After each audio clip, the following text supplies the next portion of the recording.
Jibe is so good. His Jin documentary is legend. I gotta watch some of his stuff. This will be the first Jibe video I watch. He's making WoW content now, damn. I have only seen Carrier and Deft interact. I have never actually seen Faker and Deft interact, despite the fact that they have apparently a history. We'll see if this is anything intriguing.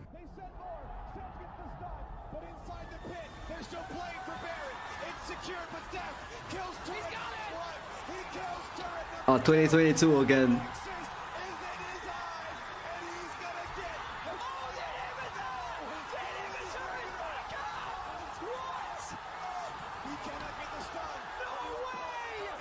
So if that happened in Worlds in the quarterfinals against that team, am I really not meant to win?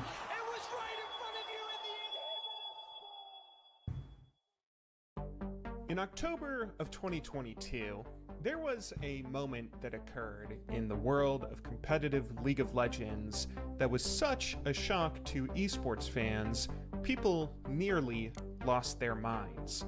This moment was exciting, heartbreaking, the sort of thing so unbelievable to everyone watching live, a rational viewer would say it was scripted, but this moment was special because it really happened.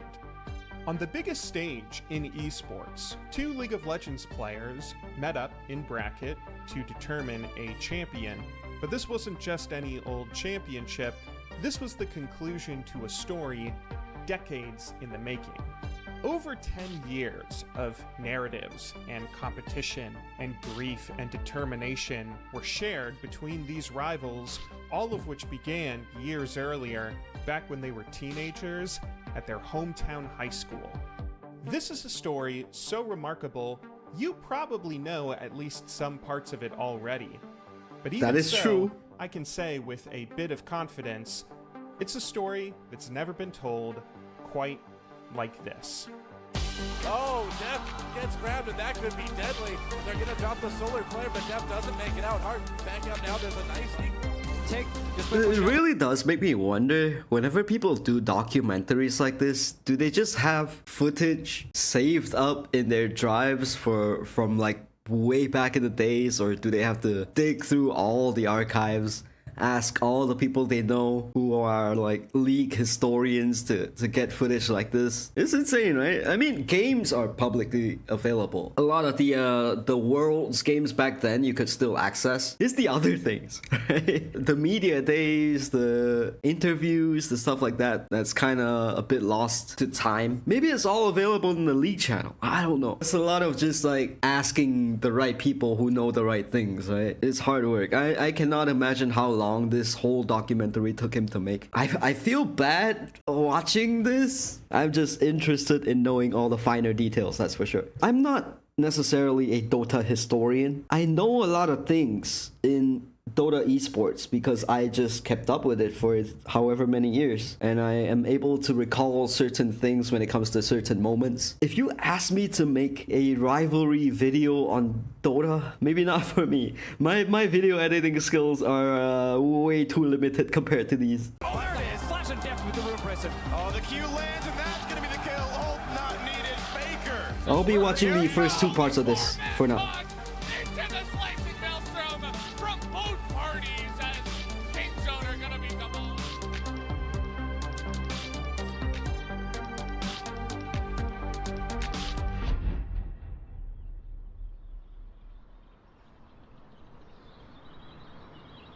Crazy high school kids. This story begins like any good story does, with a person so spectacular most didn't believe he was real. On the That's outskirts Faker, I of guess. Seoul, South Korea, in early 2012, a teenage kid sat in his room grinding away at League of Legends. He played under the username Gojongpa and was getting good enough that people started taking notice. By this point, League of Legends was a well-established esport in Korea. Even though the region had only been given dedicated servers at the start of the year, there was already a domestic professional league underway, a hyper-competitive solo queue, and some players playing well enough they were making international headlines. Everybody is there, though. Oh, the bandage was barely leaving. So the flash does it. It's Mad Life. Shen coming in as well. Oh, Mad Life. In the world to be that good. The first players to reach pro status in Korea were mostly those who already had experience with MOBAs or esports. Some had been playing League Dude, for back years, then, I swear the player cams already had experience with players to reach pro status. made everyone's skin look so greasy. It's the same, like across all esports. All these players look like they haven't bathed in Status in Korea weeks. were mostly those who already had experience with MOBAs or esports. Some had been playing League for years prior, doing so on the North American servers back in Season 1. Others had come over Corn from the salad. professional StarCraft scene or other top-down strategy games. The wealth of experience these players had was part of what led to them being the first to rise up the solo queue ladder, joining early esports clubs, and earning the title the first generation of pros. For a while, they got to be the exclusive members of a very tightly knit competitive community where everyone knew everyone, which is Oh, I remember this fucking trend, dude. Was it called the Guyomi? 1더하기는 귀요미 2더하기는 귀요미 Like, if you're a cute girl who filmed yourself on social media, you're doing this. If you're a moderately attractive guy and you don't give a shit about your image, you're also doing this. This happens so much. I hate it. I don't know if I hate this more than a dab, but I also hate this. Dota 1 had a pretty big esports scene already back in the day. Dota 2 launched in 2011. The first TI was 2011. And I think that was the major shift in esports in terms of the prize pool, because Valve immediately just $1.6 million prize pool. That is for the winner. $1 million for winning Dota. and it just really turned esports into an actual thing. So League was 2012, which is interesting to see. Dota never really had a grasp over Korea because Faker. That's legitimately the only reason why Dota could never penetrate into Korea. League was their game, and nobody wanted to give Dota a shot. What made it so surprising when this new face showed up out of nowhere? MVP Phoenix was the only Korean team in Dota 2, and for a period of time they owned. It just never really turned into anything because they didn't win TI. I guess to get a huge fan base, you kind of have to win the big one, right? It's like Faker having a chokehold over the competitive scene for years. In July of 2012, Go Jung-pa broke into the top 50 on Korea's solo queue ladder for the first time, hitting rank 26, shocking everybody. None of Korea's top players knew who this guy was. Nobody recognized his name from the StarCraft Pro scene or from the NA ladder in Season 1, but here he was, ranked alongside some of the top NA players in ladder. the game, outplaying all of them. 데클릿 쉔이 옵니다. 야 고전파 컨트롤 너무 좋아요. Most players in the scene didn't believe he was real, almost literally, as they thought this account must be a smurf. It was common practice back then for single players to own multiple accounts that they leveled to the top of solo queue. Glad to see it some made things sense don't to change. assume one of the top mids in the region was probably doing that again. How else could this unknown player hit top rating and with so few games played? Nobody realized that the truth was much simpler.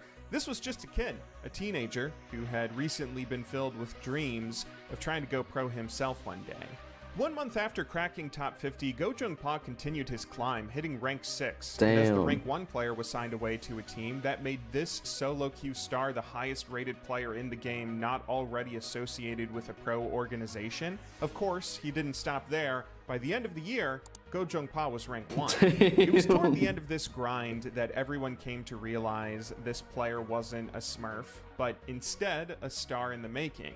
At the end of 2012, Go Jung-pa committed to esports full-time, dropping out of his local high school to do so, a decision that would prove to be surprisingly wise, as he'd find all sorts of success after changing his username at the start of Season 3. Damn.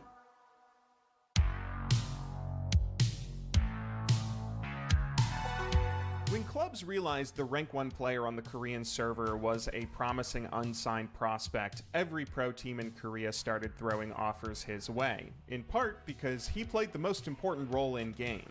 In many ways, mid lane is the linchpin of a professional League of Legends roster. Mid serves as one of the 2 main carries on a team with a centralized position that makes it relatively easy I heard the meta shift. I heard about AP carries now. I heard everybody complaining about mage bot. Unfortunate. Easy for a player to assist other teammates. On top of that, most champions played mid lane scale decently well during all phases of a match. Carrying 1v5 in League is never easy, but if there was a role best equipped to do it from minute one, it would have to be mid. Being such a hot commodity gave Faker plenty of choice for where he'd go to start his pro career, so he naturally chose to sign with the best of the best. SK Telecom T1 were a team that had a storied legacy. Originally formed by one of the greatest StarCraft players of all time in 2002, SKT competed for years in Brood War, sponsored by a Korean business giant. Across the 2000s, this team made a name for themselves in esports as they became arguably the most successful and dominant club in a certain era. They'd go on to train some of the greatest players and coaches Korean esports would ever see. So naturally, when the org moved into League of Legends in 2013, SKT seemed like the obvious place a young prodigy like Faker should take his talents. Just a dude standing in the back. He seemed like the obvious place a young prodigy like Faker. What is it, Southeast Asia? Okay, if it was Southeast Asia, this dude in the back would have his shirt off and he would be squatting. Oh, that was oh my god, the ice bucket challenge.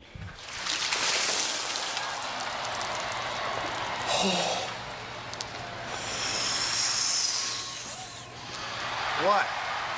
It's for charity. Bro, we are getting old. Should take his talents, but there was a bit of a catch. By the time How does he Faker get footage of this though? The ice bucket challenge? Damn. chose to sign with T1, they already had a main lineup.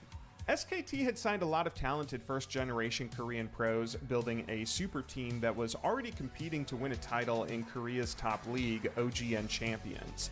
Throwing a rookie into the mid lane on this roster might disrupt their plans or hurt his development, so SKT decided to build an entire second team specifically around him. Oh, that's Coma, This B right? team, SK Telecom T1-2, was an all-rookie lineup made up of a series Oh of prospects shit, picked Banky, specifically to Faker, complement Piglet. Faker. I don't know They all Impact, had I don't know promise, Pumandu. but were seen as future I've seen the stars names. that could develop their talents while the team's main lineup went off to win championships today.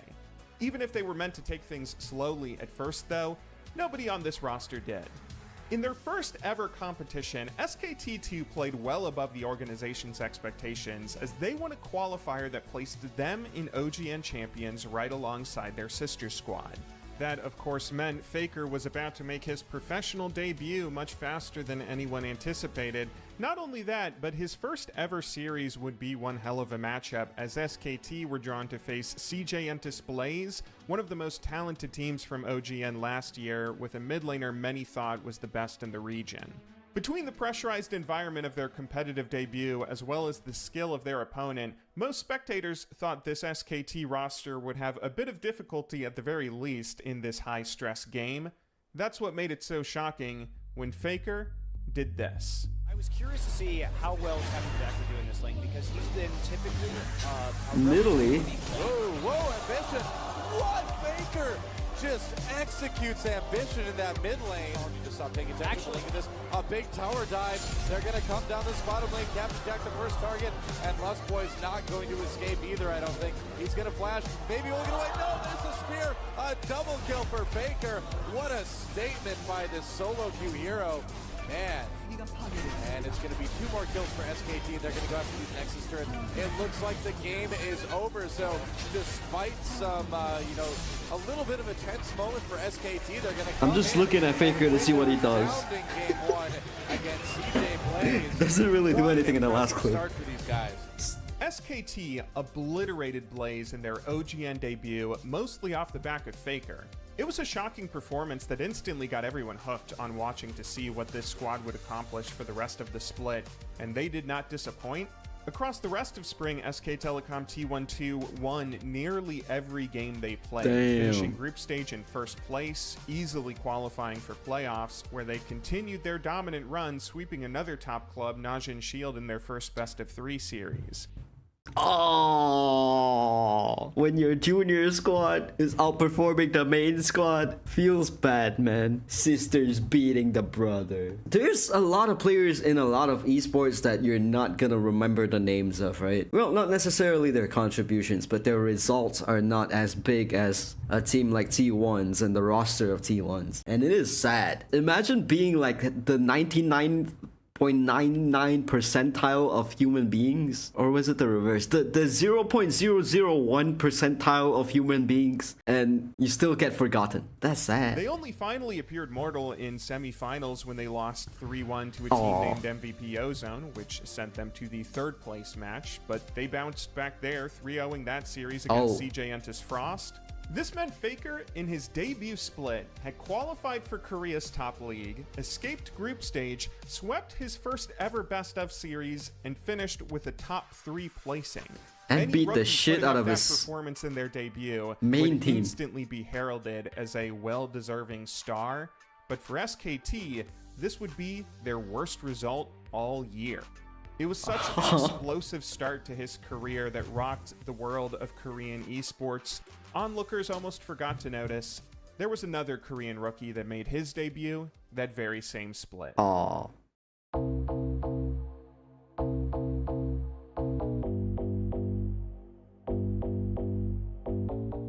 Kim Hyuk-kyu, otherwise known as Deft, was another one of the stars rising up the world of competitive league in Season 3, who oddly enough shared a scary number of similarities with Faker. Both were born the same year 5 months apart, raised in Seoul, South Korea, on opposite sides of a river that splits the city in two.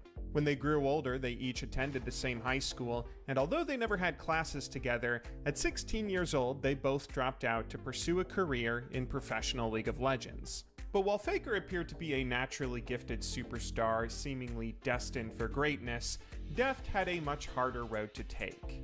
Deft originally fell into online gaming through playing a Counter-Strike clone named Sudden Attack, mostly just for fun. I've played never this. thinking much of trying to make a career Oh out of my it. God. He was just a shy kid who didn't have many friends at school, so playing online games was how he managed to socialize. By the time he was in high school, Deft had developed a small friend group who enjoyed playing PC games together. And There's a few games like this, right? Sudden Attack. I think for a small period of time, there was a game called Wolf Team that me and my friends were pretty into. I think Gunset to this day is still somewhat relevant because the combat is insane in that game. Of course, there's like closed arena shooters as well, like Quake or Unreal. These are the games that are maybe actually lost to time a little bit. Looking back, it's fun. If you're Southeast Asian, it's probably in G Arena. Even League of Legends back then was in G Arena. That's why all the Twitch Prime loot just doesn't go through. 11, his friends suggested they all try out their first MOBA, League of Legends, which had just been released in North America. They all began their journey making accounts on the North American server in Season 1, and Deft was the worst player among them. When Deft first started playing League, he struggled in making the adjustment of moving from the FPS genre to top-down strategy games. Additionally, playing on high ping, connecting to a server halfway around the world wasn't a very enjoyable experience. Oh, no Korean servers. Especially for a player who'd go on to dedicate himself to the most mechanically intensive role in League.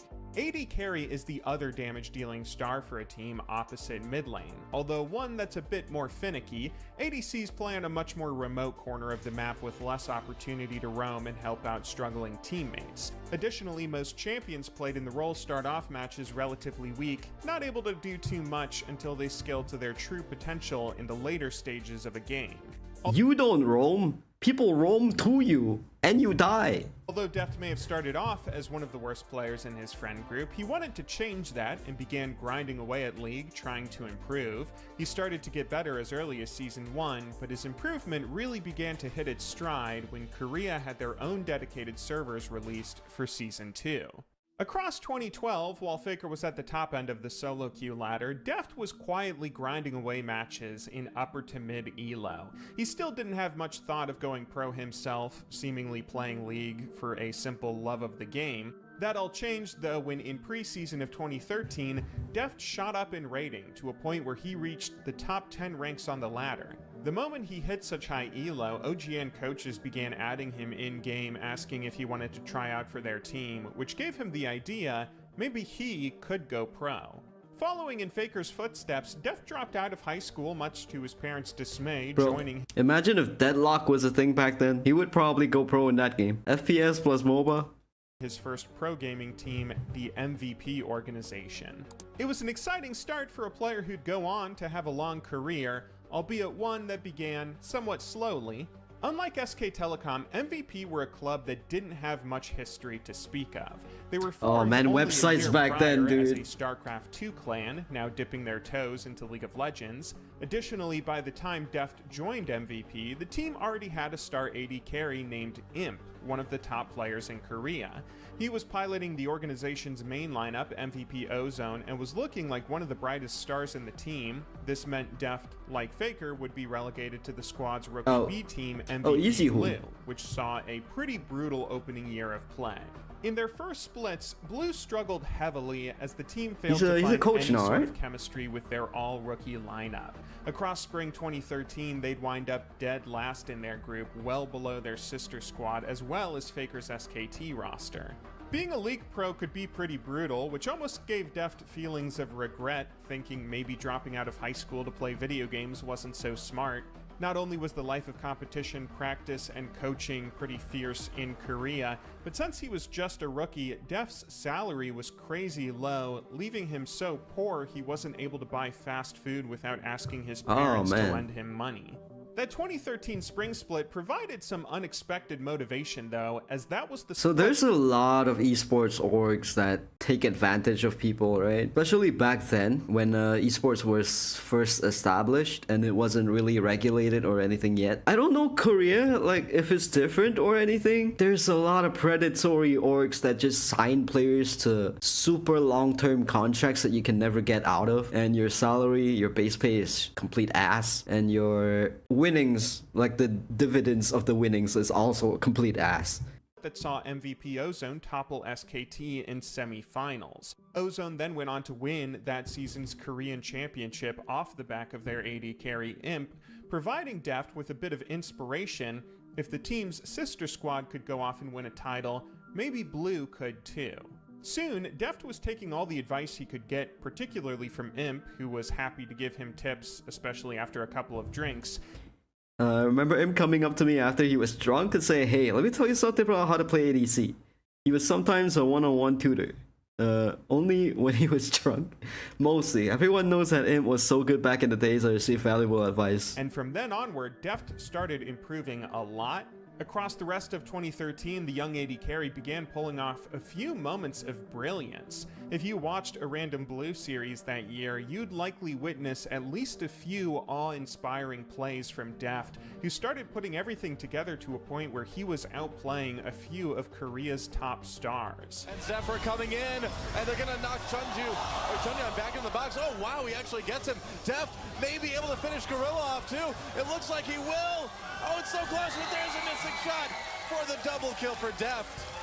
So I'm kind of just thinking, basically buy Soju for Imp, get challenger level coaching, or get like professional level coaching. And for some reason my brain is just thinking of how Dante's coached Jinxie to silver. You're gonna type /all, my diaper is full. This is the most AIDS flame that you could ever do, because now you're making it so that the enemy team thinks you're red. So they're even more mad that they're losing. A great counterplay by MVP Blue. Those were some nice moves by Deft. Not only that, but Deft also began developing a really solid fundamental understanding of League, wrapping his head around the game on a macro scale. He was playing with such solid technique, many veterans in the scene couldn't help but take notice. I was about to say, Deft has been a hero of this game, except for that true shot barrage, but his positioning has been so good, and he doesn't really have a big score, but you can see in his creep score and the way that he's created these huge zones that he's just been having an absolutely fantastic game. Yeah. He's the reason why the turrets have been dropping for MVP Blue. And of course, he had that insane play up in the top lane too. This was a player that was starting to look like he might have the makings of a pro in him after all. There was only one issue still plaguing Deft's gameplay, which was tilting. Anytime a match started to go south, Deft couldn't help but get frustrated, allowing poor situations to affect his gameplay. A match might start off fine, for example, until something goes wrong, like an ally's death. This will set blue behind, leaving Deft feeling pressured to do something drastic, which only leads to a silly mistake, setting the team further back. I think most people play like this. It's been like 40 minutes. You just ditch all your items. Not defending his Nexus turrets right now. Shouldn't be a... Guess so. Go Draven. Oh well. Definitely shouldn't be a professional thing, but you know. That's pretty good too. He has his ult to catch up. He just used his ult to give himself extra movement speed and ran him down. When team This was a feeding, pretty normal problem for any League player to deal with, especially a rookie, and Yeah. Deft wanted to fix it. Around this time, he'd take to watching horror movies every night in the hope it might toughen him up mentally. What? In 2013 OGN Summer, Deft and Blue did show some improvement, but it wasn't enough. This was still a rookie roster who got knocked out of groups again, with their low point being a humiliating series against Faker's SKT. Because we do see Faker come in, immediately blow up Chunya Jesus. in one rotation, and that's Faker's mechanic. Deft has a big part to play in this story, and we'll get to his greatness later on. He just had a very normal debut year, one you'd expect from a kid on an all-rookie roster. But seeing how rookie squads normally developed just made Faker and SKT's run all the more impressive. In OGN Summer, SK Telecom T12 one-upped their spring performance, finishing group stage with a perfect 6-0 record. dude, Faker is like the neighbor's kid that your parents keep comparing you to when you're younger. His exam results are better, he's more athletic, he's more handsome, he's more... Maybe I'm projecting, I don't know. Before sweeping quarterfinals 3-0. This sent them to semis, where they got to enjoy a perfect revenge series against MVP Ozone. Coming out on top this time around sent Faker and SKT to their first ever grand final, where they'd now have to play for a championship against their organization's biggest rival. Korea Telecom and their esports team, KT Rolster, had history with SKT going all the way back to StarCraft. KT were one of the only other clubs able to consistently versus produce great SKT? Brood War players that could match SKT pound for pound. After a while, these two orgs constantly found themselves facing off against each other in grand finals of major Star League events. So frequently, in fact, fans dubbed their rivalry the Telecom War. Naturally, when League of Legends overthrew StarCraft as the biggest esport in the country, both clubs set up teams and were now about to face off for the first time in this new game for an OGN title.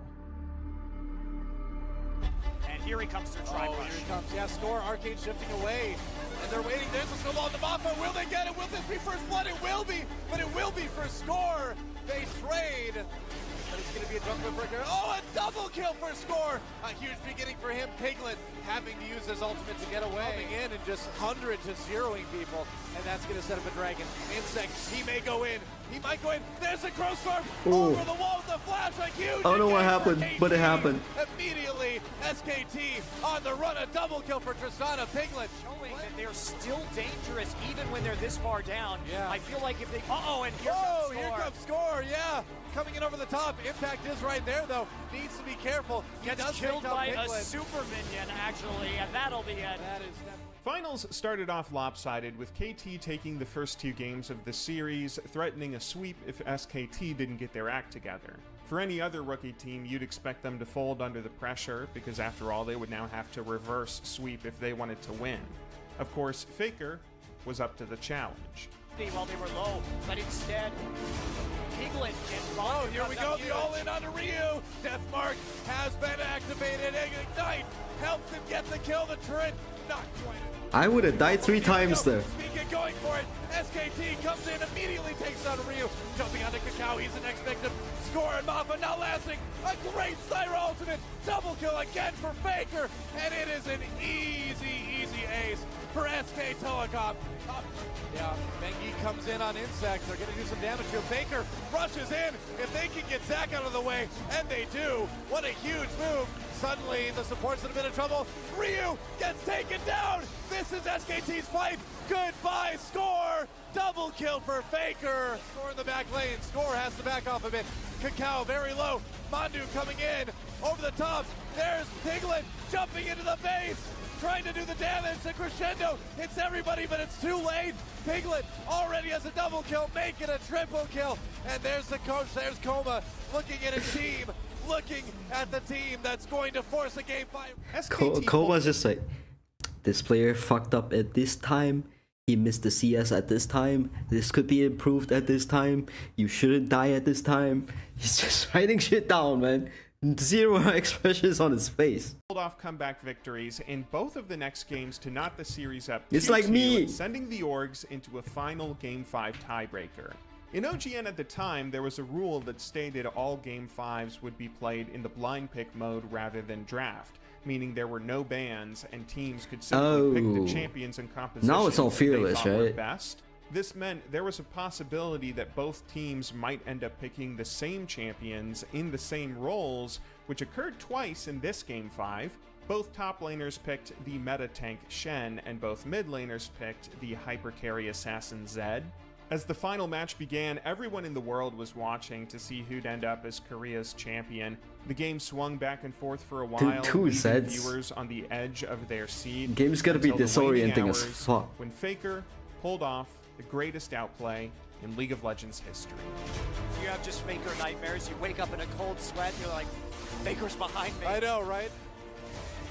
I'm like, even though I only have a mat on the floor, I think he's in the bed. Oh, Faker maybe in trouble here. Deathmark tries to clean it up for Ryu. Oh, look at the crest, look at the moves. Faker! What the fuck? Faker with a huge play. The QSS. Oh, it's that clip. He actually won that duel. I can't believe that SK happened. Telecom I'm just charges into the KT Bullets base. Oh, wow. Can you say GG? This highlight clutched Game 5 for SKT and won Faker his first domestic title. SK Telecom were Korea's champions, and perhaps more importantly, they were about to head off to their first international event, Worlds, representing Korea as their #1 seed. Ironically, that World Championship ended up being much less exciting than OGN Summer because of just how dominant SKT were. After only dropping one game in group stage, SKT swept through the event with ease, proving Korea was the best region in the world. They crushed last year's World Champions there's a 5-game quarterfinals, series. played a tough series versus Korea's #2 seed in semis, and managed to sweep China's #1 seed in grand finals to win Korea's first World Championship. Gonna go down. This could be a 20-minute game for SK Telecom. They will be the Season 3 World Champions here at the Staples Center. I think back then, you already know Koreans were like the premier pro players of any games. Because of StarCraft, mostly. Impressive victory at the end. SKT is the team that starts slow and finishes even stronger. But they started this. What is this Squid Games ass set right here? Back in South Korea, Deft sat at home watching Faker lift the Summoner's Cup halfway around the world. I can't imagine it was easy, seeing a classmate who shared so much of your background accomplish so much in his debut year. Deft's rookie campaign, by comparison, ended pretty forgettably, although he did have some highlights and even earned some fans. Deft's teams hadn't even made a playoff series, much less come close to winning any sort of trophy. Perhaps the most significant thing that happened was when commentators noticed Deft looked a little bit like an alpaca, resulting in fans giving him his first nickname. But at the start of Season 4, where it came from. Deft got his own shot at greatness.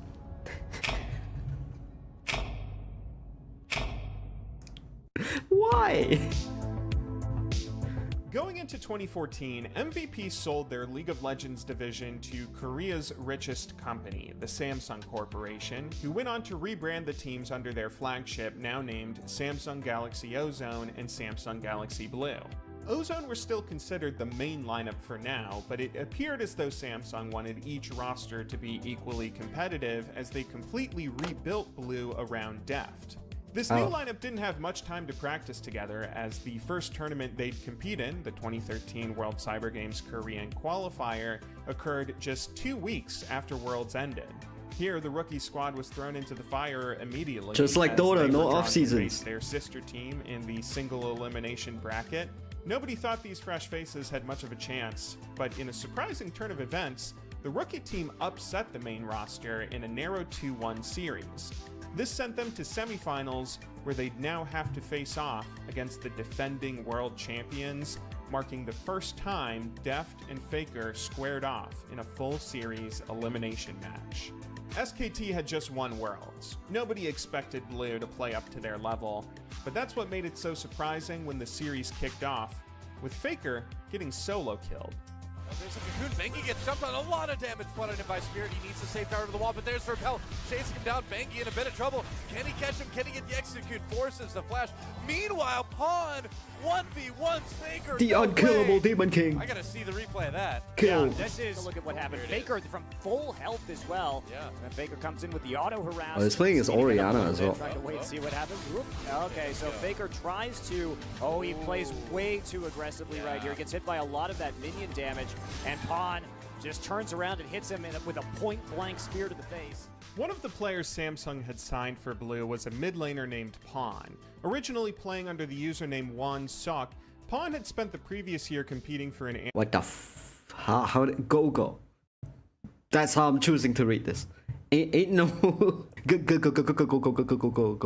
Allowed the orgs to pay their players tons of money compared to the salary they used to get. Also allowed League to not shell out a ton of money in terms of prize pool. I mean, if League ever did the Dota thing of, if they ever did a massive Worlds Battle Pass type shit, they take a percentage of the money that they earn from players who bought the Battle Pass to fund Worlds. It's definitely gonna be a lot more than Dota. Dota did that, League never did, and that's why Dota's like TI prize pool is inflated, and people basically whenever they win TI they just retire, so you don't really have a lot of the longevity that League pro players have. Granted, Faker can retire yesterday and probably still have enough money to build his own team if he wants to, but he owns part of T1, right? That's not the case for a lot of other players, so unfortunately. Like, for those of you who don't know, Valve invented the Battle Pass for Dota. They're the first ones to do it. They put a lot of shit behind paywalls, like really high levels. There is no way of getting all the cosmetics for free. Maybe you can get one of the really good cosmetics for free. Well, I say free, you still have to buy the Battle Pass regardless, so it's like $5-10 or something, like USD. But to actually get all the really good cosmetics, there's usually 3 every year, you have to pay. There's no way around it. You cannot reach it free. They stopped doing that and TI prize pool just went back to normal. By normal, I mean it's still more than Worlds, but it's a lot less prestigious than it used to be, especially with the Saudi tournaments, right? Team named MIG Blitz. He shared quite a few similarities to Deft and Faker, as yet another young kid from Seoul trying to make it in competitive League, albeit one that actually finished high school. Most onlookers knew Feels very little good, about man. him or his Education. previous year of competition at the time of his signing, but as it turned out, Pawn might have been the most dedicated player in Korean League up until that point. Across Season 3, he racked up 3,800 total solo queue matches, more than any other player in Korea.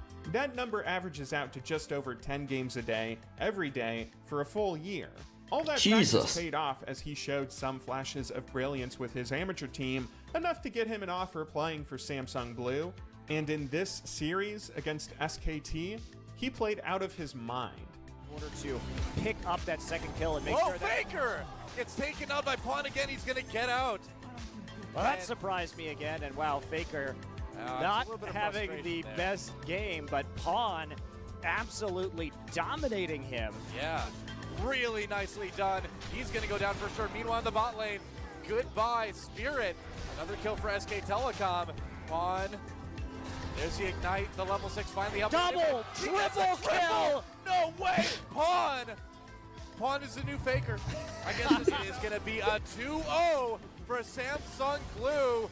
They defeat the League of Legends Season 3 World Champions in style. Wow. That is this real life? Insane upset.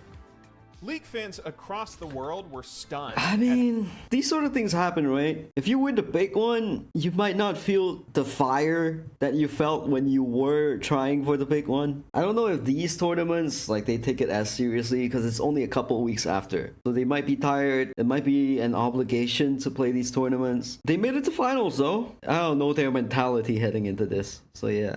how poor SKT looked. They got swept 2-0 by a rookie Might just lineup be a that was bad day now for all Faker. anyone could talk about. Even international pros had to tune into the VODs and see just how this roster took down the former best team in the world. Yeah, I think that they got back to Korea right after the World Finals and started practicing for this tournament. That's my understanding. Damn, that's intense. Yep. No Whoever's speaking, he sounds stoned as fuck. days off. It's respected though. That's some hard work. That's how you win a world championship. Yeah, you gotta just put the time in. I think that's like always what it comes down to being better, is just put the time in.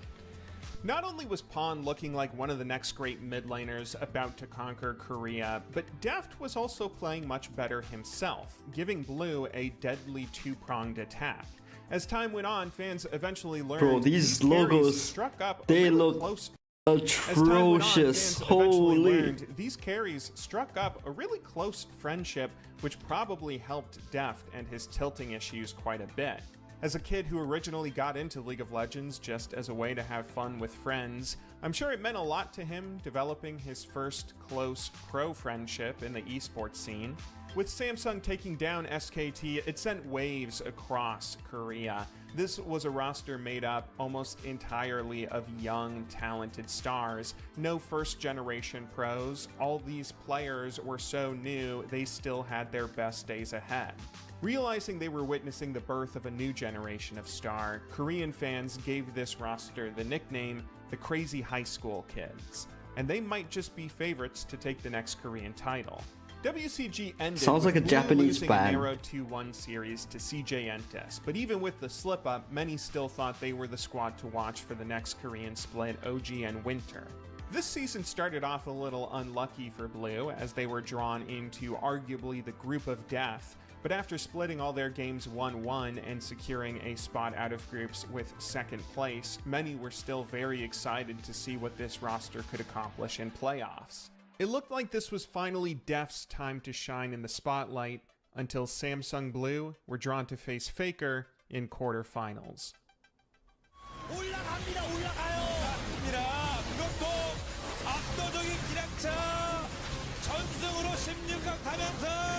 The one image tells the whole story.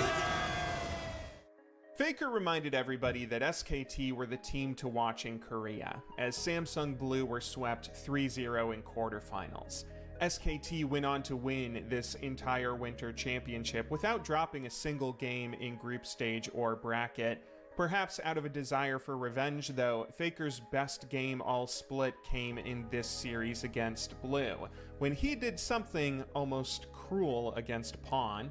See, back in that WCG qualifier when Pawn solo killed Faker, he did so with Nidalee, an AP poke mid lane mage that How many fans times? in League thought had become way too strong. She had a long-range poke with her spear coupled with a really strong heal, both of which scaled well off AP. A star mid laner using her well could snowball a game in their favor fast, which explains a little bit of how Pawn was able to snowball such an impressive lead against Faker. How many In Game times? 2 of this rematch series, though, Faker picked AP Nidalee mid against Pawn and used her to pick Blue apart.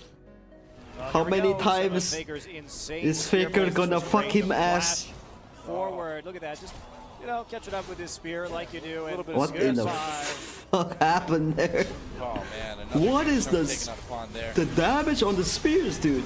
Yeah, and Impact. Acorn just kind of whiffs his ult right there. Oh my god.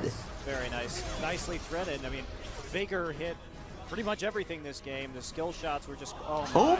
Wow.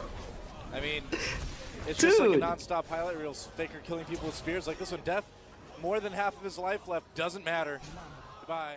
Pawn was still viewed fuck. as one of the best mid laners. It's like it reminds me of the weird sniper meta in Dota where everything sort of stacks with his ult.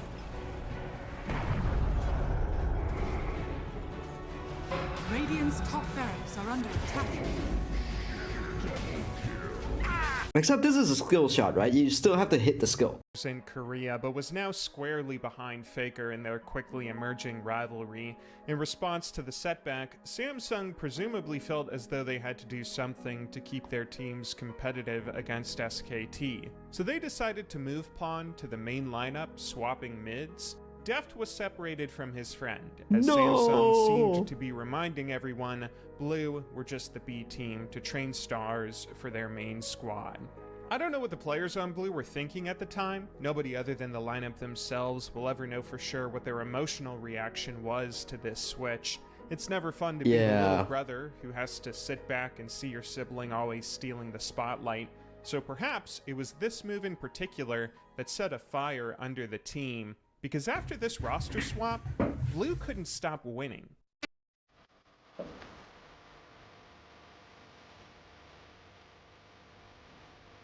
That is a good problem to have. 14 Couldn't stop winning. With an immaculate group stage, as the team only dropped 1 game out of 6, sending them into their second OGN quarterfinals. Although they had lost a star mid laner in Pawn, the team had picked up another star in Dade, a mid lane prodigy from Korea's first generation of pros, who previously was considered such a talented leader. He was nicknamed the General, always seen wearing a special general's jacket on stage. Dade was playing pretty well himself at the start of this split, eager to earn back some of the lost respect from a few previous disappointing campaigns on Ozone, but it was Deft and his improved play that helped the team win their first quarterfinal. So I do have to ask, who is Deft's main champs? Like, who is he most known for? With Zenith blade onto Heart, gets knocked away immediately. Meanwhile, AD carry duel. Deft nearly taking down space. Madlife trying to do something. Oh, the ult misses. Here comes Ziggs coming in with the Mega Inferno Bomb. Doesn't do much damage. I think I see a lot of Ezreal.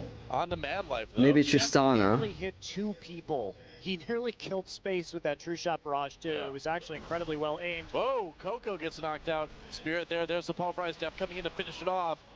And that's another kill for Deft. Samsung Blue really starting to run away with this game. If Blue kept playing this well, they might have a chance to win OGN outright. But to do that, they'd first have to go through their sister squad. Ozone had been doing well with the roster swap themselves up until this point. Pawn was finding great synergy with Up until this point. Finishing 6-0 in group stage, then beating SK Telecom in quarterfinals, giving Pawn his own bit of revenge against Faker. Ozone were supposed to be the main lineup between these two teams after all, even with their one loss. Dude, some players are really touchy, yeah? Some players just cannot keep their hands off of their teammates. This was the team who brought the organization their first title back in their It's like the aunt that pinches your cheeks every time you meet her. Best AD carry in either lineup, and one that didn't tilt quite as often as Deft. 걔네들이 안 장난 아니에요. 자기가 라인을 지면은 정글 아닌지 탑 올려요. 은근히 멘탈이 좀 쉽게 나가요. 그때는 빨리 수습을 해줘야 돼. Damn, is that bad? 인정하는 제가 멘탈이 너무 약해서. With Pawn joining and making this roster even stronger, Ozone were seen as the easy favorites to win the series, putting their little brother back down in his place. Very few League fans thought Blue had any chance. And do we get the smite away? Imp there as well. They're waiting for it.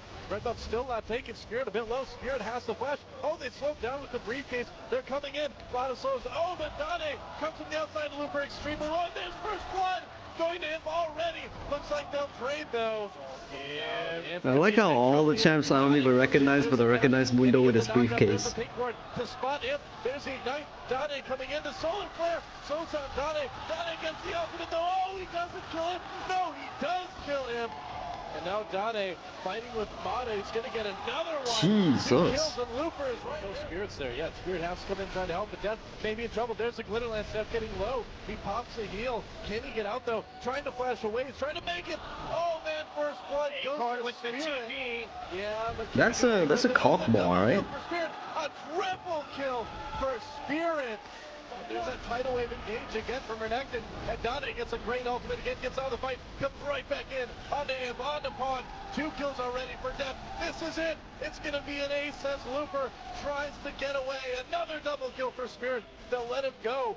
Looks like a Zergling. And with 30 plus second dead timers on everybody, this is going to be it. Ozone knows it, and it may have been a little bit improbable, but after what a season Blue has had, It's no surprise, and at the end of the day, Samsung Blue will take it 3-1.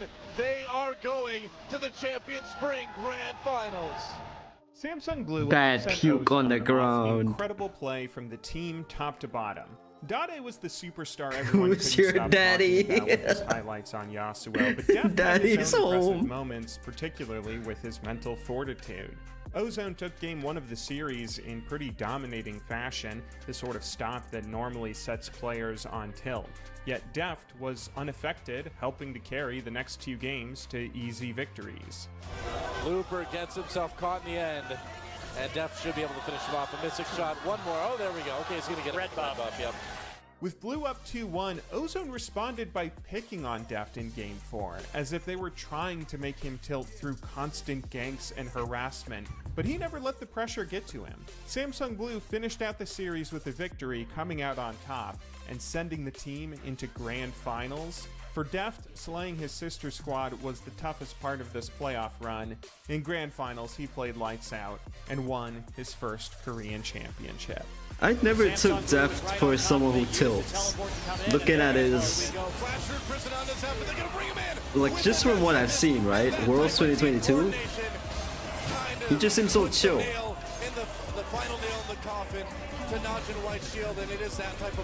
But I guess in game you can turn into a demon.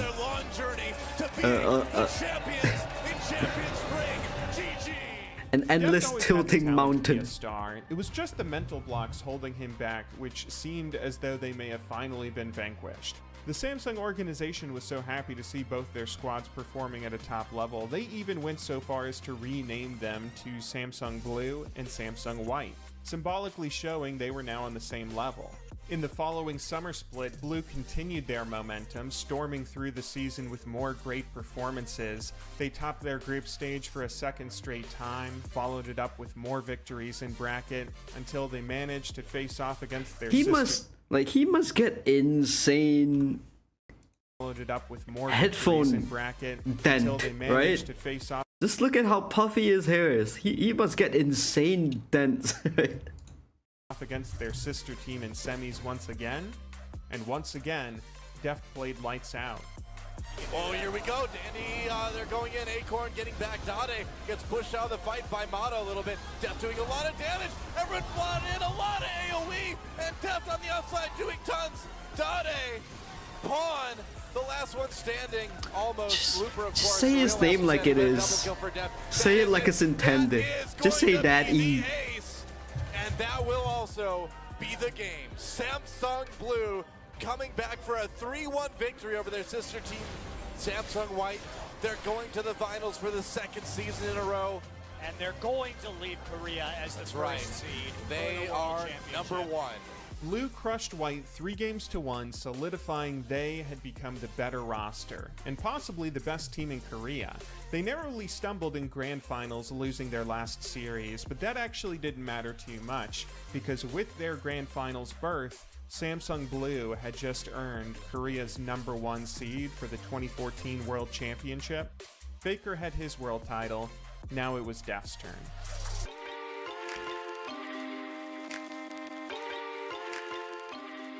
But damn, imagine that it took so many more years Season 4 Worlds for was him an to exciting accomplish time it. for League fans across the globe, since this was the first Riot-hosted international tournament in a full year. Nobody had seen top-tier inter-regional competition since SKT's run last season, and Deft was in a perfect position to lead Samsung Blue to repeat that performance. Blue were favorites to win Worlds going into the event. Of the 3 Korean teams in attendance, Blue had beaten the other 2 competitors head-to-head in spring and summer. There certainly was some question about whether or not another region could topple Korea and take Worlds for themselves, but after Blue opened the tournament thrashing China's OMG in their very first game, those thoughts were quickly put to rest. Team come around the back and OMG are caught out of position. The wave catches on towards Sen. The intervention isn't enough to save his life. The rocket jump away, but he will get burned out. Garen gets caught out as well. It's a double bill for Deft, and they are just romping through them now. They have full control of that jungle. Apart from a small hiccup, the rest of group stage was a breeze for Blue, who made it out with the #1 seed. Oh my It honestly God. felt a little like poetry. Deft's Worlds began exactly like Faker's did a year ago, with a strong start, dropping only one match in groups. In bracket, Blue continued that performance when placed up against North America's Cloud9 in quarterfinals, who they dispatched with ease. C9 balls. Oh, pretty good. Good one. Heartsick and Solo. They get down, Dade. But can they get anything else? Deft still out. Sneaky comes in. It's back and forth. Oh, it's Sneaky. Get the hell out of there. The rat-a-tat-tat. Spirit goes in towards him. He's trying to keep them at bay. Oh! The exhaust goes. How many times have the casters done puns on balls? You can't tell me they don't. Maybe they have to try to keep it professional. Maybe they'll get fined if they do it excessively, but you can't tell me there's not a single time where they don't say balls went in deep. This is a wasted opportunity, man, if they don't do this. And even my nuts is taking considerable damage. They won't go for the kill. I'm really Glad to get sorry back to it. that your nuts are taking serious damage. I hope you manage. What? Down, high picked off. It's the ace once again for Samsung Blue. It was so hopeful for a moment, but again, it's the Koreans that come out on top. With only 4 teams remaining, Blue were now all but guaranteed to win Worlds. That's because on the other side of the bracket, 2 Chinese teams would play each other for a spot in grand finals, both of which should be relatively easy competition for whoever faced them. Deft and Samsung Blue just had to overcome their sister team one last time. Samsung White were old news at this point. Blue had beaten them in every head-to-head series played this year. They came out on top when they had Pawn as their mid laner at WCG, and Blue still came out on top even after the roster swap, trading the team's mids. This was the Samsung team destined to win a world championship. All they had to do was take this series and really avoid the chain of corruption in this fight. They do have an edge leading into this. Let's see Every time they premise this, it's never a good thing. Teleports down. It's going to be right on top of each other. Dade gets what he wants. He is going to be out of the fight, and he also has the intervention on. Pawn almost goes down here, but he gets the brush control. Denies the vision. Oh no, Looper gets going. Oh, it's Mata. It's there. Red buff on him as well. Whoever gets tagged is probably going to be tagged for death. Dandy tries it out. A great heal coming from Mata to save Dandy. Another jump from Looper as he gets a kill. But it's like the sister team versus the original team.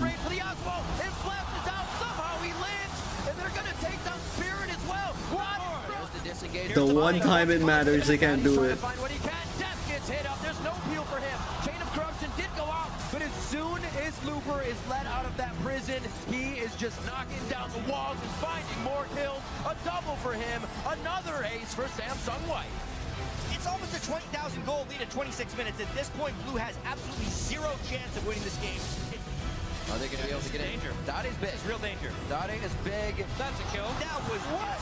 What even happened? Quick hit over. Wait, what even happened? That was.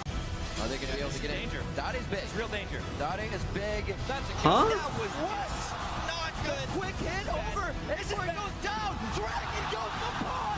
Pawn gets another one. What in the world is happening right now? Too much off of that, but they do get a kill over to Dade. Still the fight continues. Pawn comes in with the jump. That just looks like he is going to do That Jace is jacing all over them. Double kill for Pawn as he gets a kill on Dade and Acorn, and he just gets bigger and bigger. 7-2-4. Out early on in the game here, and Acorn actually gets hit again. That's going to be some big damage. The exhaust is staying What right. the Oh fuck? my God, they actually pull off the kill as well. You can see They want to steal. They want to steal. Let's see what they can do. Oh, the Prince of Thieves comes up once again, kicks away, almost to safety. That's a kill going over to Spirit, but Looper's finalized himself 1, 2. Not only did they lose, they lose 3-0. Damn. Not look good right now for the quickest in this best of 5 series, and they do not hesitate to drop the Nexus. It's only going to take 3. Samsung White finally defeats Samsung Blue.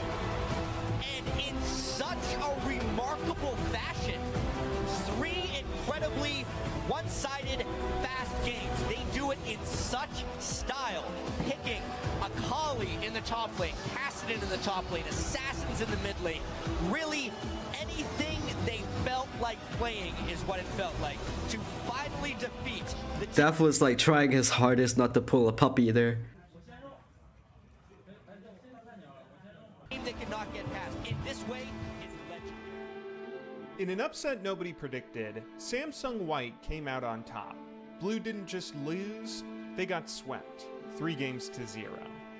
The series was particularly heartbreaking for Deft, largely because it wasn't his fault. In Game 1, Blue constantly found themselves mispositioned, getting killed by Samsung White outnumbered over and over. While Deft did have a few misplays, he ended up being the only positive player on the team by late game, trying to farm into his AD carry power spike. Blue's mid laner, on the other hand, Dade, was making mistakes all over the place, completely outclassed by Pawn. Game 2 was closer. For a while, Blue were keeping the match tight in kills and gold, again off some stellar AD carry play from Deft. But once again, Blue started making a few critical errors, with jungle, mid, and top getting caught out with really simple mistakes. This put the whole team on tilt as they started forcing one losing fight after another, always without their AD carry. Then, all the mental strength Deft had built up over the year was broken in one series. Game 3 was a slaughter. If we were to track through the history of League of Legends at best of fives, the accumulated kill death score and the total golding of that series, I doubt you'd find one worse than this one. And it's in the semifinals of Worlds. It is miraculous what White is doing right now. Rather than Blue celebrating an impending Worlds title, White were the ones off to Grand Finals instead, and it destroyed Deft. If seeing his classmate win Worlds last year wasn't hard enough for him, I can only imagine how overwhelming it must feel to come so close, only to be knocked out right before the finish line. Instead, it was Pawn that got to move on, reclaiming his status as one of the best mid laners in the game. When both teams took the stage after the series to take a bow, Blue's mid laner Dade gave his special General's jacket to Pawn, telling him to go off and win the World Championship. Pawn was able to do exactly that, as he alongside him made their way to Grand Finals, where China's RNG couldn't match up to their level. Samsung White crushed him 3-1, earning Pawn his first World Championship, and Samsung their first as an organization. RNG, so they beat Uzi's team? Is gonna fall. Only Lulu really there to stop them. The second Nexus saw it fall. They're gonna focus. Oh, it is Uzi. See his name here. Fucking Chinese uncrowned kings.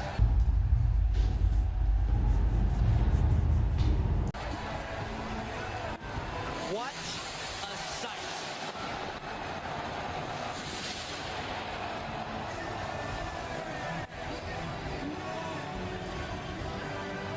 Just what an extraordinary World Championship Samsung White has had. Now the favorites to enter these big tournaments almost always never come out on top. By the end of Season 4, League of Legends had officially been out for half a decade, and at this point in that lengthy history, there had never been a player or team who remained at the top of the game for long. There was never a repeat world champion, or a star who could call themselves best in the game for more than a season or two. One generation came along to reach the top only what is happening in that fucking picture? In a season or two, one generation came along to reach the top only to be overthrown by the next, which is why many thought this story was coming to an end. The crazy high school kids came into League and had their day in the sun. They reached the top, won some world championships, or at least came pretty damn close, and played some great League of Legends all along the way. But it was only a matter of time until the next generation took over. Nobody expected this story to continue. For another 10 years. It did. We didn't know it at the time, but Deft and Faker were special. They weren't just great League of Legends players who were the best of their era, they were two of the best of all time. These high school rivals were destined to be locked in a struggle to overthrow each other that would go on for many more years after this. They'd fight for Korean championships, world titles, and the status of best in the game over and over again.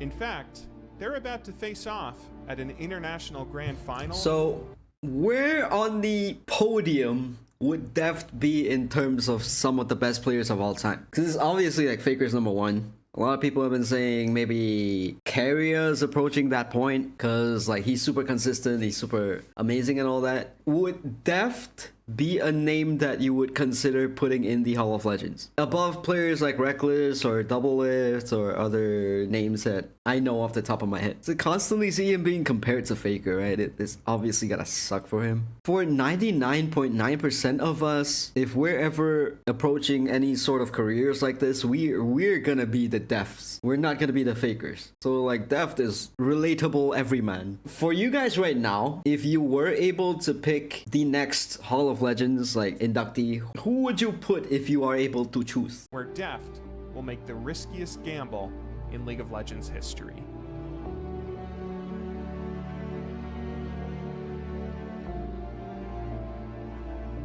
What he gambling? What he doing?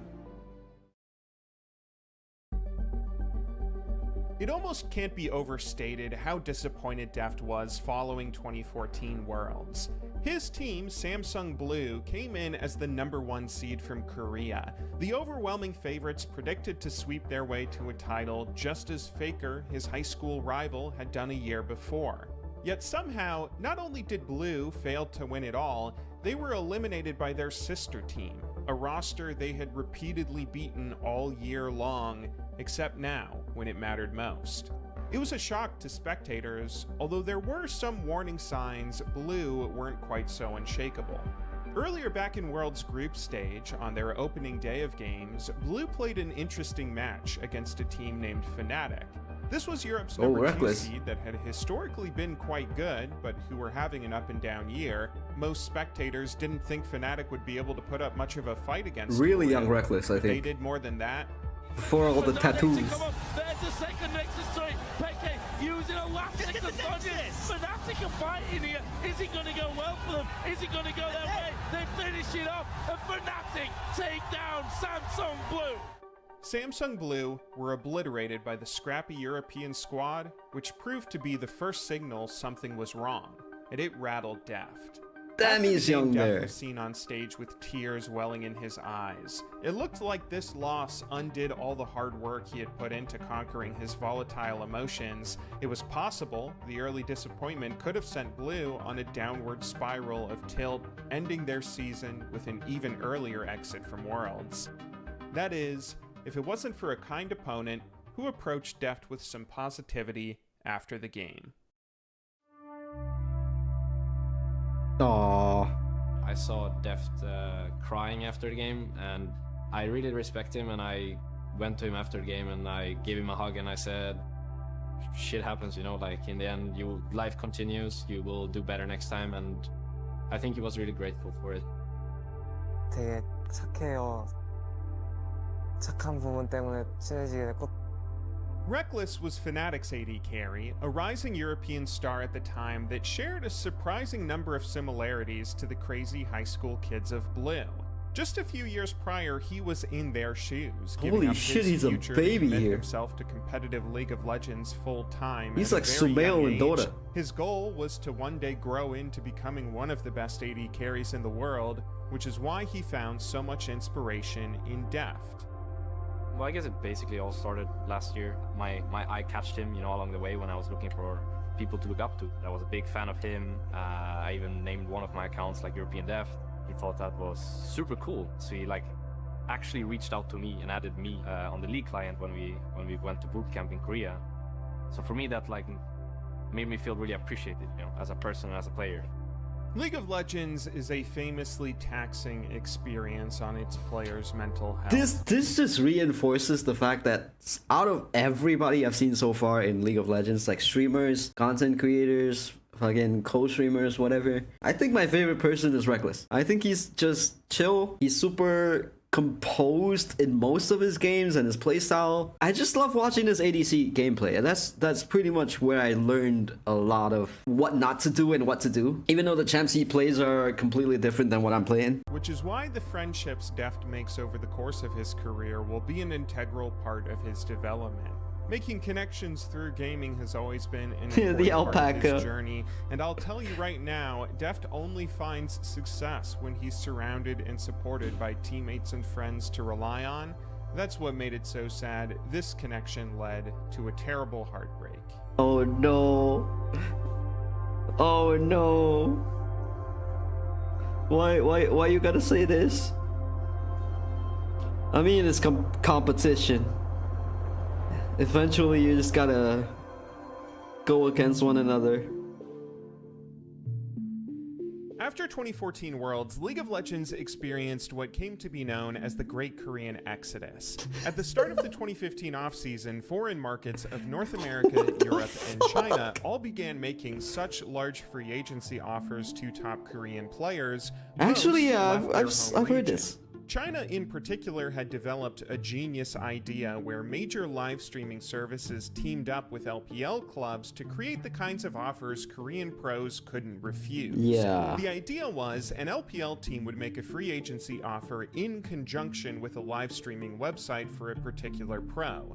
The live streamer added additional money to the contract, inflating the salary, all but guaranteeing the player would accept, and in exchange, the site would get to add certain riders to the deal, like the player would have to stream on their website exclusively and need a certain number of hours streamed each week or month. In theory, the live stream service could turn a profit subsidizing these contracts by then promoting themselves as the exclusive place to watch these one-of-a-kind top Korean Yeah, it pros, happens in which Dota could as work well. if it resulted in millions of viewers joining their site, something that Except for Dota, it's mostly for the Chinese players. There hasn't really been a lot of poaching happening in terms of Chinese teams trying to get players from other regions because there is a language barrier. They poached Southeast Asian players.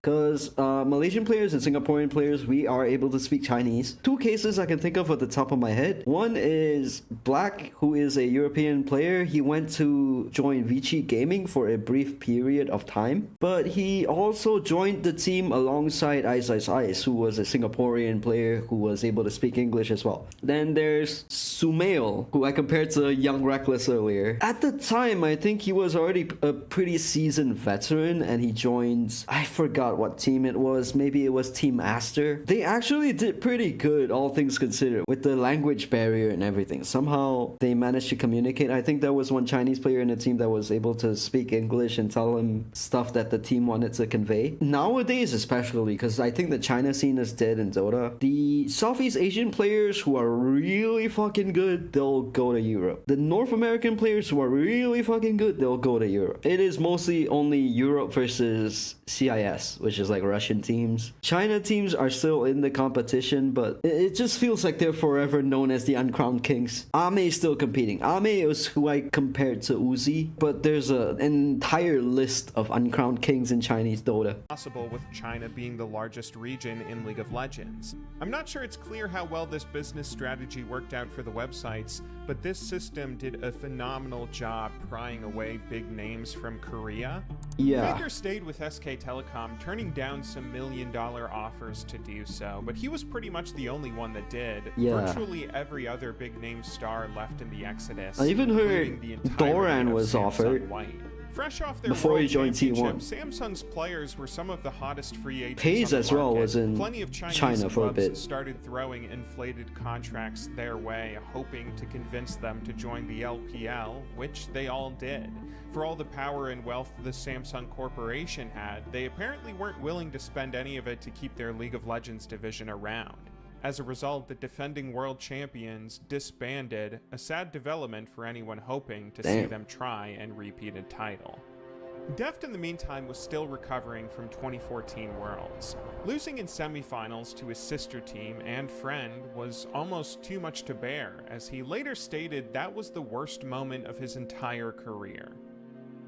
저희가 4강에서 떨어지고 결승을 직관을 하러 갔는데 형제팀이 결승에 갔다 보니까 그 월드컵 경기장에서 결승을 했었거든요. 근데 이제 거기가 제가 사는 집 바로 옆이어서 제가 어렸을 때 축구 경기도 보러 갔었는데 그런 무대에서 결승을 하는 게 너무 부럽고 또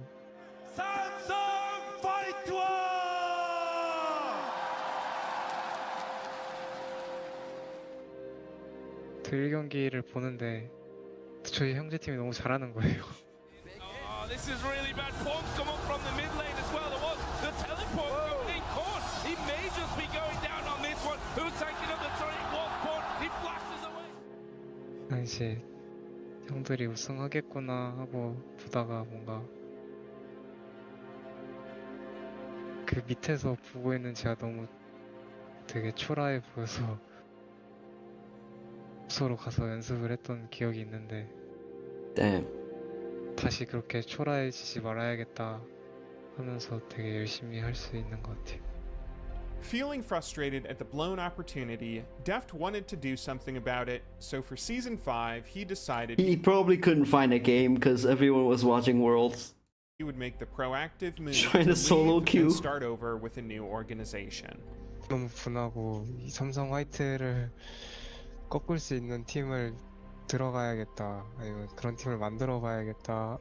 Shortly after this conviction, Deft received an offer to join an LPL club himself. The offer came from a Edward team Gaming. named Edward Gaming, who were one of the top Chinese organizations. They actually shared quite a few similarities to Deft, as they too dominated their domestic scene in 2014, winning back-to-back LPL titles as the clear best org in China. Yet like Deft, they also had a disappointing Worlds, with some rough losses in group stage, followed with an early exit in bracket. In some ways, the two entities were kindred spirits, some of the most talented and impressive stars in the game yet to prove themselves internationally, and perhaps feeling that connection, Deft agreed to sign on with EDG for Season 5. This was a talented roster that had a genuine shot to compete for a world title in the following year, especially with Deft's addition. EDG gave him the opportunity to take down his old rivals, not to mention the opportunity to reunite with a friend. I still don't know how language barriers work though. If you're joining a Chinese team as a Korean, it was Deft and Pawn. Pawn had signed on with What in EDG. the Orange Cassidy is this? Oh my. What? Who'd have thunk it? I see it, but I don't believe it. In the Exodus, finalizing his contract just before Deft joined the team. I'm sure if Deft had any reservations about moving off to the LPL, the prospect of reuniting with his old Samsung buddy convinced him to take the leap. It was always a nerve-wracking choice to make, as Deft was just 17 years old at the time, still a shy kid, now moving off to a foreign 17? country where he didn't speak the language. But he believed this was a team he could help Brother, I build was playing Maple Story at 17. Jesus Christ. into a world champion. At the start of Well, Season Dota 5, as well, but this you new know. roster hit the ground running. In the massive 12-team LPL, they finished the spring regular season in first place with a 17-4-1 series result, only losing one set, and a 38-6 total game record. Their dominance continued in the following playoff bracket, although the roster did have to eke out a win against their historic rival WE 3-2 in quarterfinals. They made quick work of Invictus Gaming in semis to make themselves favorites heading into grand finals. These are all names where you they see in now Dota met up as well. against LGD Gaming, a team piloted by a star player Deft and Pawn knew all too well.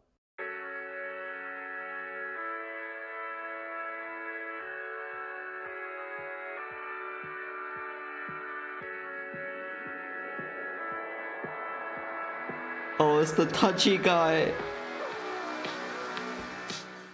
Imp was another one of the Samsung stars that left in the Korean exodus. After winning a world championship with White and winning the hearts of international viewers, he had become such a big name, many were calling him one of the best AD carries in the world. Only time a League player touches grass right there. With his history as a teammate to Pawn and a rival/mentor to Deft, Imp was in prime position to end EDG's title run, and with the way this grand final started, it looked like he might do exactly that.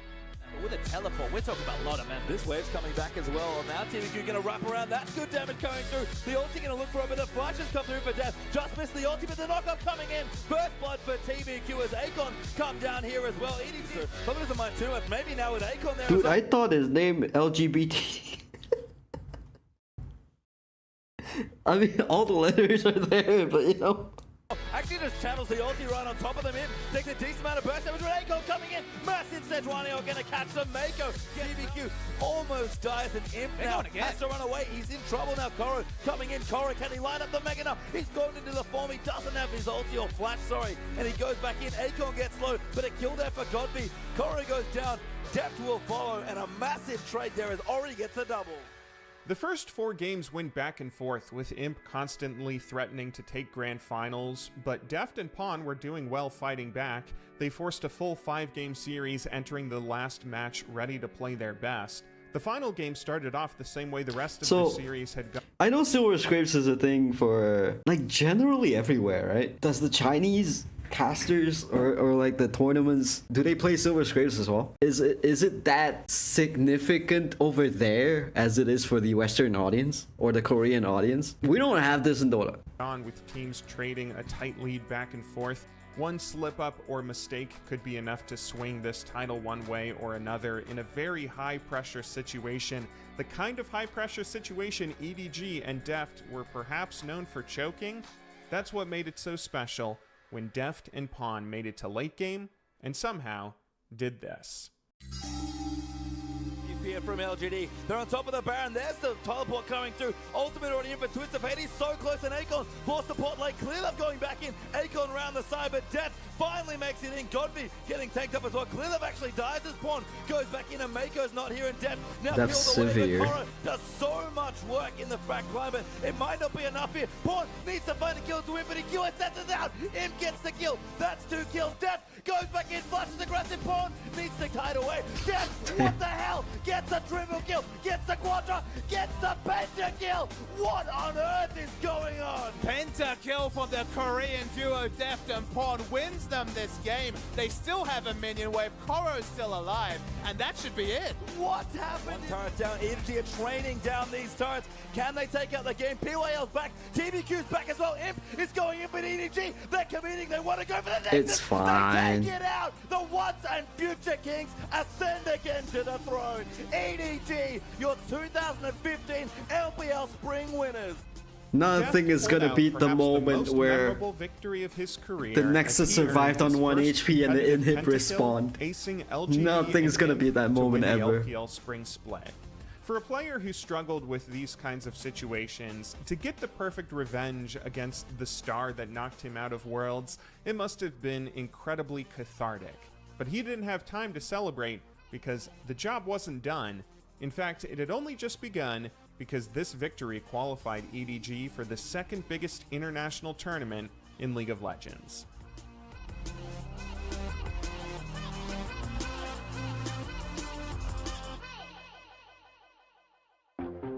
By the time Season 5 rolled around, League fans had been clamoring for a while to see more international events. The only big tournaments hosted in the past 2 years were Season 3 and Season 4 Worlds, which were exciting in part because of the scarcity. Only having one big international event each year was part of what solidified the legacies of Faker and Pawn as these exciting star carries that could perform so well under so much pressure. But even so, League fans wanted more international competition like they had in earlier seasons, so in response, Riot introduced a new international tournament for 2015. The Mid-Season Invitational, or MSI, was Initially, when I wasn't aware of what MSI stood for, I thought it stood for the computer brand. It blew my mind when people told me that it was Mid-Season Invitational. I also thought, okay, it's called Mid-Season Invitational. Maybe it's sponsored by the computer brand as well. It has nothing to do with the computer brand. Mind blown, bro. It's an international event that aimed to pit all the spring champions from each region against each other halfway through the season. It contained a smaller field of teams than Worlds and had a shorter schedule and format as a result. But even so, seeing domestic champions from every region in the world come together for an international event was always a big deal, and League fans soon saw it as the most impressive competition to win outside of Worlds. That of course meant it was a pretty big deal. Deft just won qualification for the first ever MSI. EDG were China's representatives going into MSI 2015, and with the squad coming off their 3rd domestic title in a row, they were certainly considered one of the favorites to win. The other team favorited were Korea's spring champions. Alright. roads lead to SKT Faker. and Faker had been through quite a bit over the past year and a half, and were frankly going through a bit of a lull in their history. Although SKT won Season 3 Worlds and dominated the OGN Winter Split after that, they started struggling for the rest of 2014, losing so much in bracket, mostly to Pawn, they didn't qualify for Worlds that year and didn't get a shot to defend their title. Damn. Not only that, but the roster lost 3/5 of their stars to the Korean Exodus, having to rebuild with a series of players from their sister team. SKT were in rough shape for Season 5, but going into spring, Faker was eager to make his way back to the top. At the end, yeah, I agree. And Nagne coming in onto Faker. Faker flashes ahead. He's in trouble here. Faker turns. Does he get Nagne? He does. Wow, Faker. What do you know? He's really good on Victor. There's a double kill. That's like my first time seeing Faker on Victor. What the hell was that? I can't believe he managed to pull that off. At the start of Season 5, Faker was back in form and led SKT to steamroll their way through the LCK Spring Split with relative ease. After a 3-0 sweep in Grand Finals, they punched their own ticket to the inaugural MSI, ensuring the next chapter of Deft, Pawn, and Faker's story would be written at this historic event. The first few days of MSI were pretty calm. Group stage was relatively easy for the tournament favorites as they qualified for the bracket without too much trouble. Because everyone assumed they'd be meeting up in Grand Finals later on, their one group stage game against each other was seen more so as a teaser for finals than anything else. SKT won the match, but it kind of felt like these teams were holding back. There was a sense of restraint, as if these lineups were saving their best strategies for later on. Viewers got to see that rematch just a few days later as both teams won their semifinals series, but when Grand Finals began to determine a champion, there was a bit of a surprise because Faker wasn't playing. SKT started the series with a mid laner named EasyHoon, who was known to be slightly better than Faker on a few specialty champions.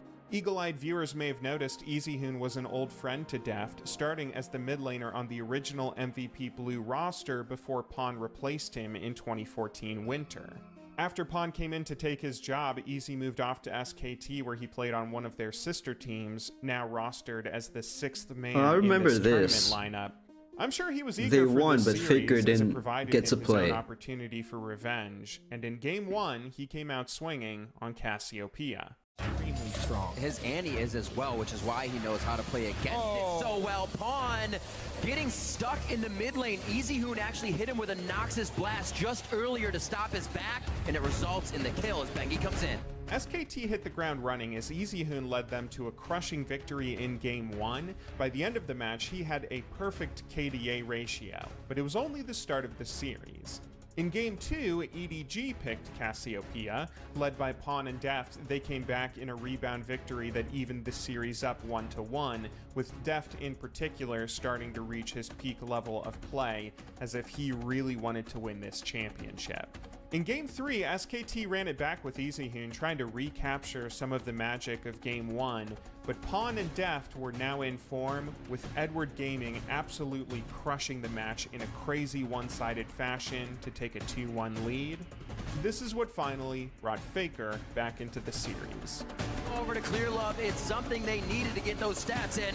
Marin is in a great spot to stop. Or was it a different one and I'm misremembering? I think it probably is. Happening in retreat right now for EDG, and So they could just switch players on a win? That's pretty insane. But I think Mako is going to be a second kill as well, and that is another double kill for Faker's Cassidy.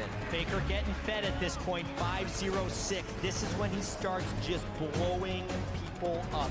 In Game 4, Faker re-entered the lineup and played like Faker does. Here, he picked the hypercarry Kassadin and led SKT to a win that evened the series up 2-2, sending us into a final Game 5 to determine a champion. This was the first full 5-game set to ever occur in Grand Finals of a major international League of Legends tournament, and with both teams so evenly matched, nobody knew who would win. If anyone had the momentum, it was SKT, with Faker coming into the lineup and dominating Game 4, so EDG had to do something to try to neutralize him, right? Well, they certainly did something. So for all of Faker's accomplishments at this point in his career, the most unbeatable part of his gameplay was his mastery of the champion LeBlanc. LeBlanc is already a flashy hard carry mage with all sorts of combo tricks that can make her near impossible to beat in the right hands, but Faker abused her on a level nobody else could match. Up until now, Faker had never lost a game while playing LeBlanc, period. He had picked her 10 times in competitive play and won every single one of those matches. In fact, the first ever game he played her was against MVP Blue back in 2013 spring, where he absolutely There's the first time for everything, though.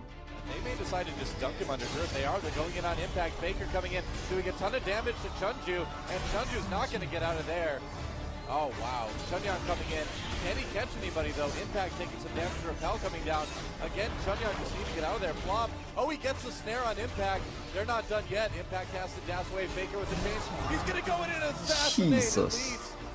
And that distortion combined with the flash, getting him out, saying these are some of the most impressive LeBlanc plays I have ever seen, Noah. Yeah.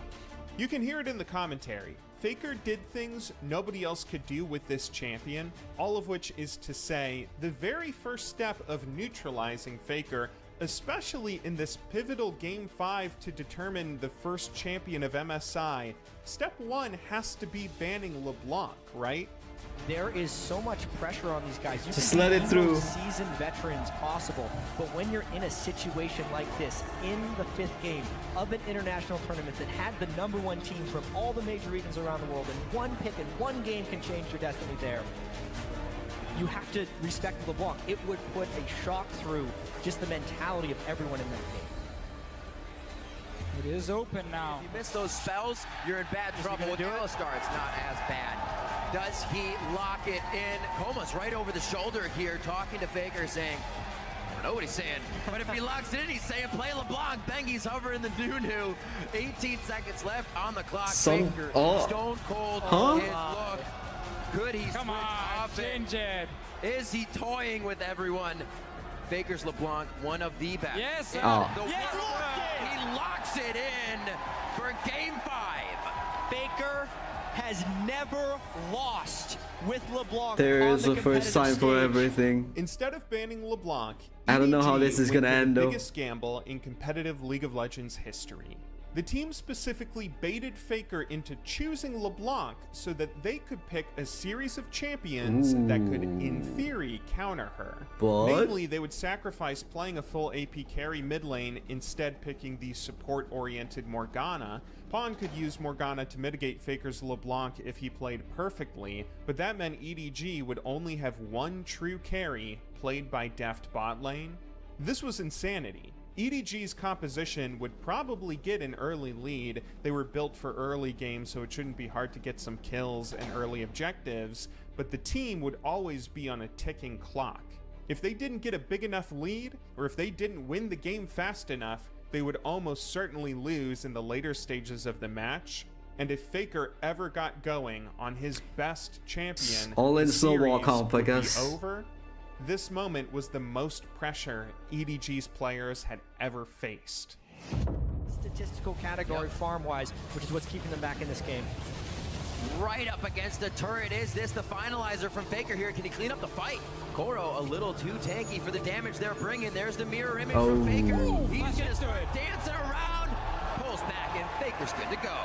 Finding, preventing any of that crowd control from hurting SKT's disengage, but it's gonna be Bang putting himself right in the fight. Koro's already teleported in from the backside as well. Bang falls down. Wolf gets one last passive control on to, I believe, Deft, and he goes down as well. The double kill finally coming in for Pawn. He's been looking to get something going on the Morgana. Faker and his Soul Stealer were not in that fight. They did match the teleports, but that's exactly the fight EDG needed to find since they are running out of time. Pawn are in there. It opened up just a small enough window for them to go. There's Sephiroth. They really want to fight. They just hit their spell shields to block Faker's damage. They are going to get in onto Wolf, though. Good kill coming from Deft. They are still following with a bit of on-the-hunt pressure. Righteous Glory just wears off, and they go in. Koro's right in the middle with Benz from Maelstrom on. That's a huge all damage. The Soul Shackle causing SKT to flash out every which way. EDG is all over SKT, all over the health bars, and they drop everyone but Bengi and Faker. It's teleported teleport plays have saved SKT more than once. Will it be this time again? They do lose out on Faker. There, Faker comes in. Faker doesn't have that many stacks on that Magi. It's only 7 now. Now he's starting to stack it up as he takes down Mako. He still has eyes on the rest of the Magi's team. first item. Elixir of Sorcery on him as well to get out a bit of extra damage. Koro finds him with the twisted advance as he pulls back to distortion, and he can't get out alive. Marin's forced to turn as soon as he gnars out. Drive right now. SKT again going in to force this dragon. Here's a fight. Bengi in the front, absolute zero, gets popped immediately. Hardly any damage to be delivered there. And Marin, he's gonna get the binding. He's gonna gnar. That may be enough time. He's gonna gnar. Back in. It's just kind of saving him for now. But Koro finds his way in. Wolf's gonna be next. Do they follow over the wall? No, they get position, and they are going to back and start to push that mid. And something I thought I would never see. Faker failed his distortion over the wall in the middle of that fight, which really helped UDG push it through. That's the way they could find SKT, a normally very elusive team. But this is another very dangerous Baron. EDG needs it to win. Here comes SK Telecom. Bengi not there for the 50-50. Baron going very low at 1,500. It is going to go over to clear. There goes Faker. They take down Faker immediately. EDG could have eyes on the base. Marin's going to be a distraction, but he's going down very fast, even as Mega Gnar. Edward Gaming could have eyes on the Nexus, and we're 37 minutes in. SKT is going to try to put up one hell of a defense here. Baron minions, the damage dealers down outside of Bank. 5 people alive for EDG. They are 1 push away from the mid-season Invitational Championship. Bengi, Bang, and Wolf now trying to keep them from being extinct in the mid-season Invitational. Here's the last engage. EDG doesn't even see the turrets. Eyes on SKT. SK Telecom T1 strategy worked. The Nexus turrets are going down. LPL's Edward Gaming are the 2015 mid-season Invitational champions. Yeah, sometimes you train for these, right? These strategies. I don't know if they scrimmed against T1's LeBlanc, but these types of things happen as well. Because I remember OG versus LGD finals, game 5. They let LGD have the undefeated Earthshaker. 7-0 on the Earthshaker. Isn't the game just over? Oh, I mean, so far, if stats don't lie, the game is over here. And they still won. You can be undefeated, all it takes is 1 game.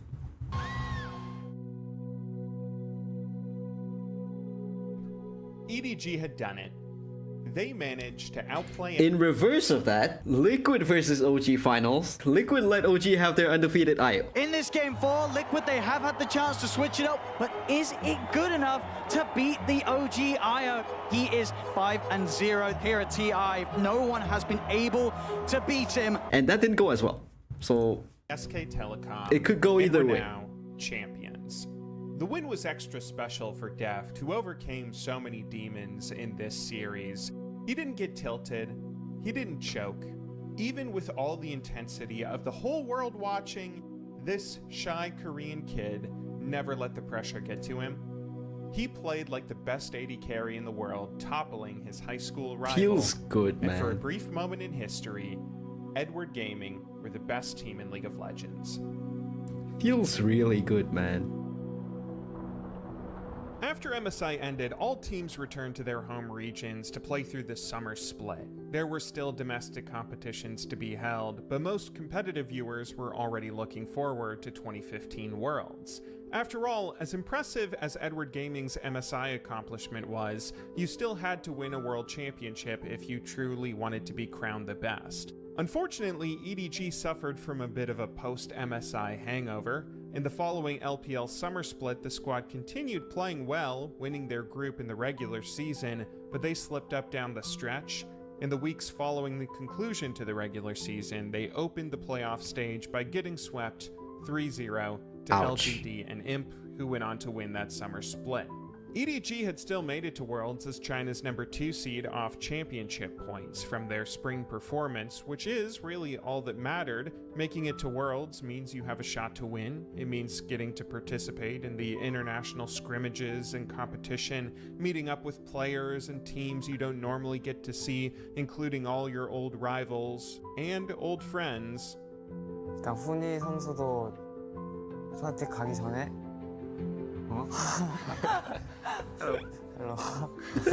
Reckless had made it to Worlds himself as a part of Europe's #1 seeded Fnatic.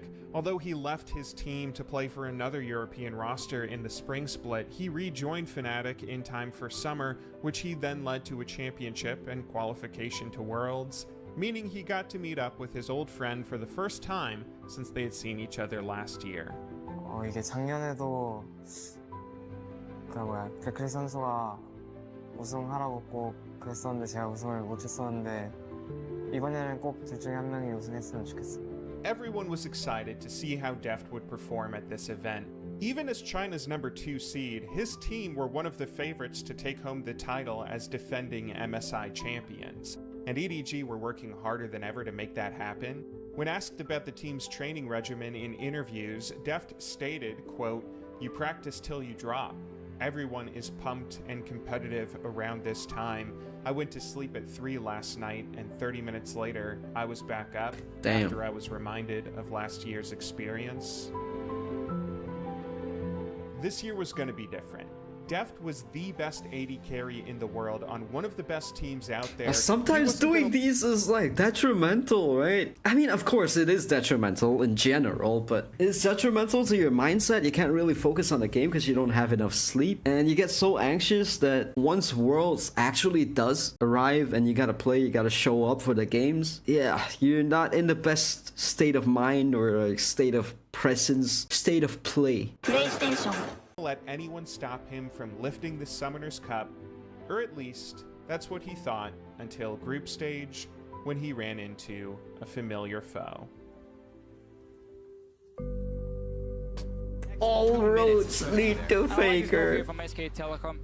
Take, just by pushing down to there it is. Flash and Deft with the rune pressing. Oh, the Q lands, and that's going to be the kill. Hold not needed. Faker picks up the 7th kill of the game for SK Telecom T1, and just like that, they run towards Baron. EDG had to play SK Telecom in groups and lost both their matches as SKT firmly took back the title of best team in the Bangkok world. Titans. This was a heartbreaking step backwards for the organization, but it didn't mean things were over quite yet. EDG still made it out of groups to qualify for the next stage of Worlds, and anything can happen in a single elimination knockout bracket, as Deft knew all too well. EDG did have a tougher road to follow though. The way World's group stage worked was teams who finished on top of their group were randomly drawn to face teams who got the second qualification spot. So because of EDG's losses against SKT, they'd have to play a better opponent in quarterfinals, and the team they were randomly drawn to face was tougher in more ways than one. 이번에는 둘 중에 한 명이 우승했으면 좋겠어. Star, he fancies this one. He's going to pulverize onto Clearlove. The Unbreakable Will is there as well. Rainover's jumped in. Deft has got dunked by the Cataclysm, and he's dropped. The grand challenge is onto Hooney's game. In this series, Koro and Deft are running for their lives, and they will get run down. Deft will drop the hammer, but it will not matter. Walk away and get shut down. Rainover's out. It's a double for Reckless. He wants to run down more. Deft, his brother in arms, will be his dead man in arms. That's a triple. Hooney finds Clearlove in the back, and Reckless with the rest of Fnatic. They're on to the Nexus, and Fnatic 3-0 them too. For the second year in a row, Deft was eliminated from Worlds by a close friend. Not only that, 2015 Worlds also ended with his high school rival going off to win his second title. It was clear who the more successful player was between these two carries.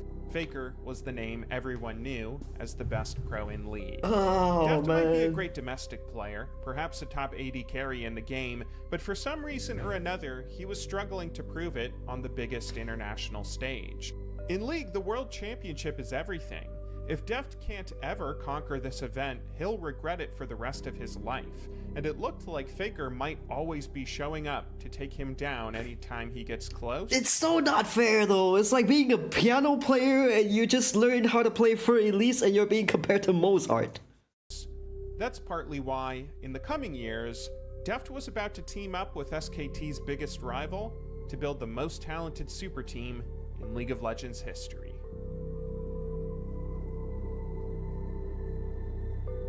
This is really the Faker and SKT team. So I said I was gonna only watch the first 2 parts of it. I don't want to make the video too long. I don't think anyone's gonna fucking watch a whole 4-hour video. And the next time I stream, we'll try to get through another 1.5 hours of it. Alright, thank you guys for watching. Hope you all have a wonderful day. I will see you guys when I see you. Yeah, peace. Thanks for watching. Hope you all have a wonderful day.